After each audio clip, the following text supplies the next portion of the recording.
என் பேரு சிவாத்மிகா ராஜசேகர். நான் இதுக்கு முன்னாடி நித்தம் ஒரு வானம் படத்துல நடிச்சிருக்கேன். இப்போ சாரி இப்போ பாம்ல நடிக்கிறேன். I'm horrible at speeches, so ரொம்ப ஷார்ட்டா சொல்லிடுறேன். தேங்க்யூ விஷால் சார் இந்த ஆப்பர்ச்சுனிட்டி கொடுத்ததுக்கு. Embryo Pictures ma'am and sir, thank you so much. Arjun,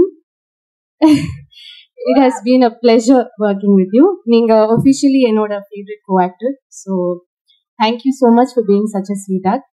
எங்க டீமுக்கு, எங்க காஸ்ட் பூரா, எங்க டார்லிங்ஸ்க்கு, I love you guys. You guys are like family. Bomb ரொம்ப ஒரு என்டர்டெய்னிங்கான, எமோஷனலான, ஜாலியான, ட்ராமாட்டிக்கான படம். So please come and watch it whenever it's out. உங்களுக்கு எல்லாருக்கும் இந்த ஃபர்ஸ்ட் லுக் போஸ்டர் பிடிச்சிருக்குன்னு நினைக்கிறேன். And Imman sir, it is an honor. Forever your fan. And பயங்கரமான ஒரு ஆல்பம் கொடுத்திருக்காரு இந்த படத்துக்கு. I hope you all like it. I hope I didn't miss anyone. Thank you so much.